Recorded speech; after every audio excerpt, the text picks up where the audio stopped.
କୁନି ମୁଁ ତ ସ୍କୁଲ ବ୍ୟାଗ ରେଡି କରି ଦେଇଛି ଏଇ ନେ। ଠିକ ଅଛି ମା, ମୁଁ ଏବେ ସ୍କୁଲ ଯାଉଛି। ଏମିତି କହି କୁନି ତା ସାଙ୍ଗ ମିନି ପାଖକୁ ଗଲା।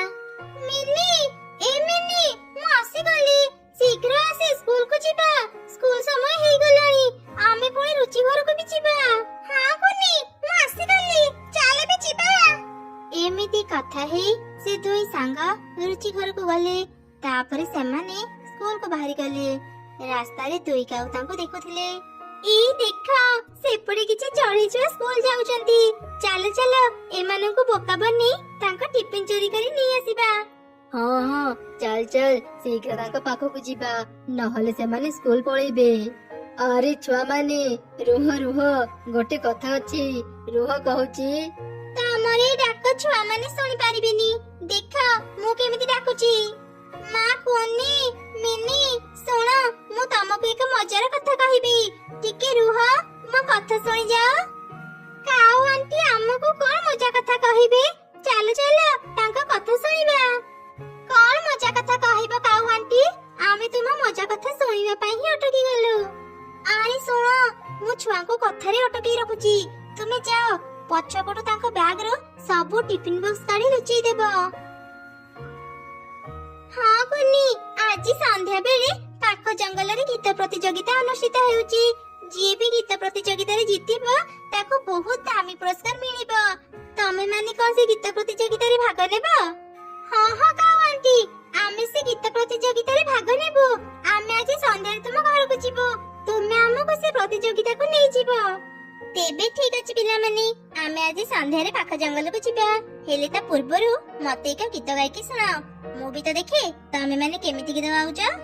କାଉ ଆଣ୍ଟି, ମୁଁ ବହୁତ ଭଲ ଗୀତ ଗାଇପାରେ, ଏଇ ଶୁଣ।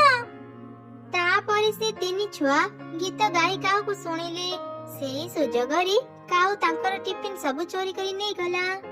ବାବା, ତମେ ମାନେ ତ ବଢିଆ ଗୀତ ଗାଉଛ। ହଉ ପିଲାମାନେ, ତମେ ମାନେ ବି ସ୍କୁଲକୁ ଯାଅ। ଆମେ ଯେତେବେଳେ ସେଠାକୁ ଯିବା, ସେଠି ଷ୍ଟେଜରେ ଗୀତ ଗାଇବ। ତାପରେ ସବୁ ଛୁଆ ସ୍କୁଲକୁ ଚାଲିଗଲେ। ଦୁଇ କାଉ ପେଟ ପୁରା ଖାଇବା ଖାଇଲେ। ଦେଖିଲ, ମୋ ବୁଦ୍ଧି ପାଇଁ ଆମେ କେମିତି ପେଟ ପୁରା ଖାଇବା ଖାଇପାରିଲେ। ଏମିତି ଯଦି ପ୍ରତିଦିନ ଆମେ ଛୋଟ ଛୋଟ ସ୍କୁଲ ଛୁଆଙ୍କୁ ବୋକା ବନି ତାଙ୍କ ଟିଫିନ ଖାଇ ପାରନ୍ତି ନା, ଆମକୁ ଆଉ ପରିଶ୍ରମ କରି ଖାଇବାକୁ ଯିବାକୁ ପଡନ୍ତାନି। ହଁ, ତୁ ଠିକ କହିଛୁ। ଏବେ ପ୍ରତ୍ୟେକ ଦିନ ଆମେ ରାସ୍ତାରେ ଜଗିଥିବା। ଛୁଆ ମାନେ ଯେତେବେଳେ ସ୍କୁଲକୁ ଯାଉଥିବେ ତାଙ୍କୁ ବୋକା ବନେଇ ତାଙ୍କ ଟିଫିନ ଚୋରି କରି ନେବା। କୁନି, ମୋ ବ୍ୟାଗରେ ଟିଫିନ ବକ୍ସ ନାହିଁ। ମା ବୋଧେ ଟିଫିନ ବକ୍ସ ଦେବାକୁ ଭୁଲି ଯାଇଥିବେ। ଆଜି ମୁଁ କଣ ଖାଇବି? ତୁ ଚିନ୍ତା କରନି, ମୋ ମା ଟିଫିନ ବକ୍ସ ଦେଇଛନ୍ତି। ରହ, ମୁଁ ଏବେ ବାହାର କରୁଛି, ଆମେ ଦୁଇ ଜଣ ମିଶି ଖାଇବା। ଏଇ କଣ, ମୋ ବ୍ୟାଗରେ ତ ଟିଫିନ ବକ୍ସ ନାହିଁ। ଲାଗୁଛି ମୋ ମା ବି ମତେ ଆଜି ଟିଫିନ ବକ୍ସ ଦେଇନାହାନ୍ତି। ଆରେ ସାଙ୍ଗମାନେ, ଜାଣିଛ ମୋ ଟିଫିନ ବକ୍ସ ଚୋରି ହେଇଯାଇଛି। ମୁଁ ସମସ୍ତଙ୍କ ବ୍ୟାଗ ଚେକ୍ କଲି, ହେଲେ କାହା ପାଖରେ ବି ମୋ ଟିଫିନ ବକ୍ସ ନଥିଲା। ଆଜି ତମେ ମାନେ ନିଜ ଟିଫିନରୁ ମତେ କିଛି ଖାଇବା ଦେଇଥାଅ। ମୁଁ ଯଦି ଖାଇବା ନ ଖାଇବି, ମୋ ମୁଣ୍ଡ ବୁଲେଇ ଦେବ। ଆରେ, ତୋ ଟିଫିନ ବକ୍ସ ଚୋରି ହେଇନଥିବ। ତୁ ଆଜି ଘରୁ ଟିଫିନ ବକ୍ସ ଆଣି ନଥିବୁ। ଆଜି ଆମ ଦୁଇ ଜଣଙ୍କ ମା ବି ଟିଫିନ ବକ୍ସ ଦେଇନାହାନ୍ତି। ସ୍କୁଲ ଛୁଟି ପରେ ଆମେ ଶୀଘ୍ର ଘରକୁ ଯାଇ କିଛି ଖାଇନେବା। ଏମିତି ସେ ଦିନ ବିତିଗଲା। ସନ୍ଧ୍ୟାରେ ସବୁ ଛୁଆ ଘରକୁ ଫେରିଲେ। ମା, ଭାରି ଭୋକ ଲାଗିଲାଣି, କିଛି ଖାଇବାକୁ ଦିଅ। ଆଜି ତୁମେ କଣ ପାଇଁ ମତେ ଟିଫିନ ବକ୍ସ ଦେଇନଥିଲ? ଦିନ ସାରା ମୁଁ ଆଜି ଉପାସରେ ରହିଲି। ଏ କଣ କହୁଛୁ ରେ ମା? ମୁଁ ତତେ ଆଜି ଟିଫିନ ଦେଇଥିଲି। କଣ ହେଲା ମା? ତୁମେ ଟିଫିନ ବକ୍ସ ଦେଇଥିଲ, ହେଲେ ମୋ ବ୍ୟାଗରେ ତ ନଥିଲା। ତାହେଲେ କଣ ମୋ ଟିଫିନ ବକ୍ସ ଚୋରି ହେଇଗଲା? ହଁ, ନିଶ୍ଚୟ ସ୍କୁଲରେ ତ ଟିଫିନ ଚୋରି ହେଇଯାଇଥିବ। ତୁ କାଲି ସ୍କୁଲକୁ ଗଲେ ତୋ କ୍ଲାସ ଟିଚରଙ୍କୁ ଏକଥା କହିଦେବୁ।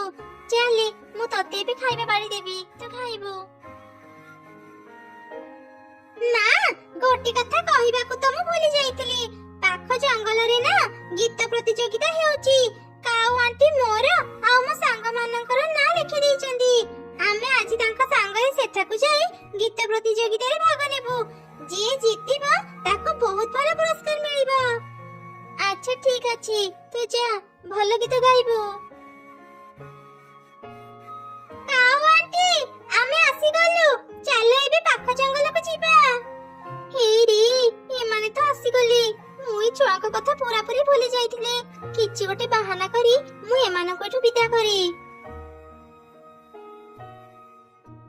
ଆରେ ପିଲାମାନେ, ତମେ ମାନେ ଆସିଗଲ। କୌଣସି ଏକ କାରଣରୁ ଗୀତ ପ୍ରତିଯୋଗିତାକୁ ବାତିଲ କରାଯାଇଛି। ଆର ମାସ ପୁଣି ଥରେ ଗୀତ ପ୍ରତିଯୋଗିତା ଅନୁଷ୍ଠିତ ହେବ।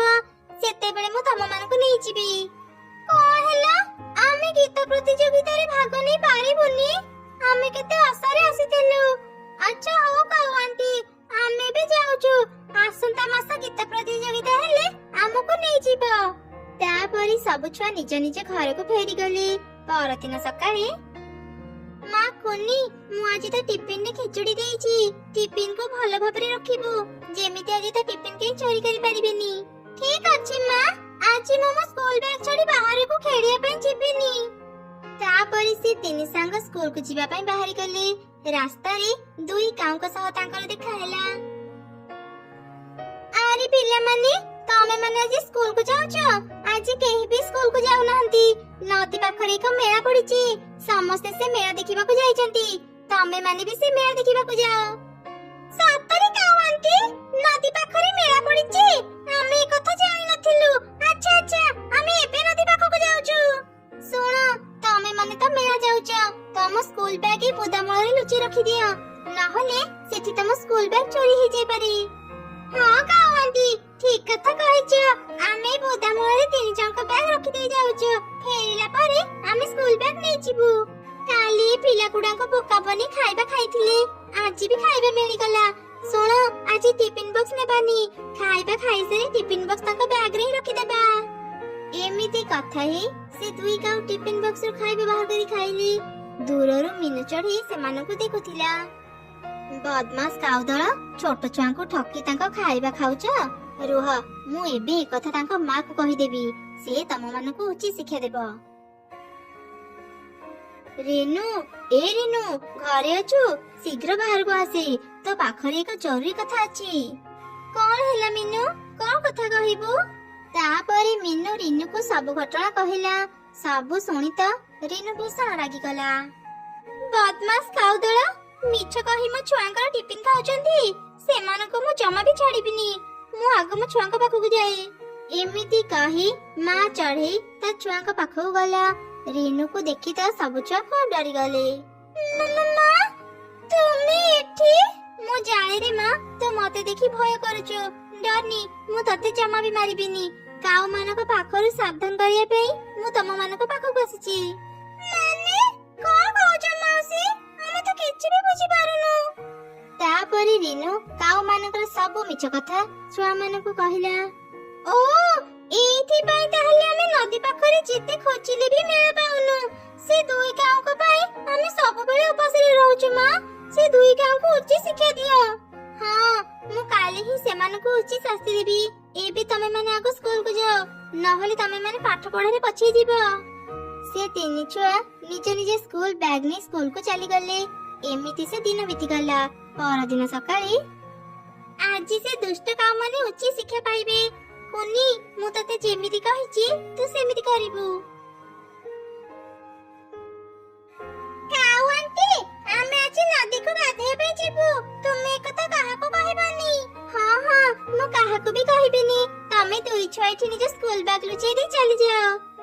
ହଁ, ମୁଁ ଆଜି ଏମିତି ଲୁଚେଇବି ଯେ କେହି ଖୋଜିଲେ ପାଇବେନି। କାଲି ନା କିଏ ଜଣେ ଆମ ଟିଫିନ ଚୋରି କରି ଖାଇ ଦେଇଥିଲା। ଏ ଜଙ୍ଗଲକୁ ଅନେକ ଅଚିନା ଚଢ଼େଇ ଆସନ୍ତି। ସେମାନେ ହିଁ ତମ ମାନଙ୍କ ଟିଫିନ ଖାଇଥିବେ।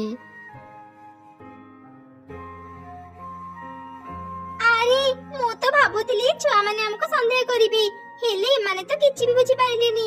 ଚାଲ ଆଜି ବି ତାଙ୍କ ଟିଫିନ ଖାଇଦେବା। ପରେ ଯଦି ସେମାନେ ପଚାରିବେ, ଆମେ କହିବା ଏଠି ଗୋଟେ ଅଚିନା ଚଢ଼େଇକୁ ତୁମ ବ୍ୟାଗ ପାଖରେ ଦେଖିଥିଲୁ। ସେ ହିଁ ତମ ମାନଙ୍କ ଟିଫିନ ଖାଇଥିବ। ଏମିତି କଥା ହେଇ ଦୁଇ କାଉ ଟିଫିନ ଖାଇଲେ। ହଠାତ୍ ତାଙ୍କ ପେଟ ଫୁଲିବା ଆରମ୍ଭ ହେଲା, କାରଣ ମା ଚଢ଼େଇ ସେ ଖାଇବାରେ ପେଟ ଫୁଲାର ଔଷଧ ମିଶେଇ ଦେଇଥିଲା। ଦୁଇ କାଉଙ୍କ ପେଟ ଫୁଲିବା ଯୋଗୁ ସେମାନେ ଆଉ କୁଆଡେ ବି ଯାଇପାରିଲେନି, ସେଇଠି ପଡି ରହିଲେ। ଏ କଣ, ଆମ ପେଟ ଏମିତି ଫୁଲିଗଲା କେମିତି? ଏ ଖାଇବାରେ କଣ ମିଶା ଯାଇଥିଲା? ବଞ୍ଚାଅ, ଆମକୁ କେହି ବଞ୍ଚାଅ, ଆମେ ଉଡି ପାରୁନୁ। ତମ ମାନଙ୍କ ଭଳି ଦୁଷ୍ଟ ପକ୍ଷୀଙ୍କୁ ଏମିତି ହିଁ ଶାସ୍ତି ଦରକାର। ତମେ ଦୁଇ ଜଣ ଚୋରି କରି ସ୍କୁଲ ଛୁଆଙ୍କ ଟିଫିନ ଖାଉଛ, ତା ସହ ଛୁଆଙ୍କ ପାଠ ପଢାରେ ବି କ୍ଷତି କରୁଛ। ତମ ମାନଙ୍କୁ ଉଚ୍ଚ ଶିକ୍ଷା ଦେବା ପାଇଁ ମୁଁ ଏ କାମ କରିଛି। এই কষ্ট ପାଇରେ ଯାଇ ତମେ ମାନେ ଜାଣିବ ତମେ ମାନେ କେତେ ବଡ ଭୁଲ କରିଛ। ଠିକ କହିଛ ରିନୁ, ଏମାନଙ୍କୁ ଏମିତି ହିଁ ଶାସ୍ତି ଦରକାର। ଆଜି ତ ବୁଦ୍ଧି ପାଇଁ ଆମେ ଦୁଷ୍ଟ କାଉ ମାନଙ୍କୁ ଧରି ପାରିଲେ। ନା ନା ଚଢେଇ, ଆମର ଭୁଲ ହେଇଗଲା। ଆମେ ଆଉ ଦିନେ ବି ଏମିତି ଭୁଲ କରିବୁନି। ଏଇ ଜଙ୍ଗଲ ଛାଡି ଚାଲିଯିବୁ, ଦୟାକରି ଆମକୁ ବଞ୍ଚା। ଦୁଇ କାଉ ଯେତେ କହିଲେ ବି ଅନ୍ୟମାନେ ତାଙ୍କ କଥା ନ ଶୁଣି ସେଠାରୁ ଚାଲିଗଲେ। ଦୁଇ କାଉ ସେମିତି ପଡି ରହିଥିଲେ, ସେମାନେ ଟିକେ ବି ହଲି ପାରୁନଥିଲେ। କିଛି ସମୟ ପରେ ହିଁ ସେ ଦୁଇ କାଉ ମରିଗଲେ।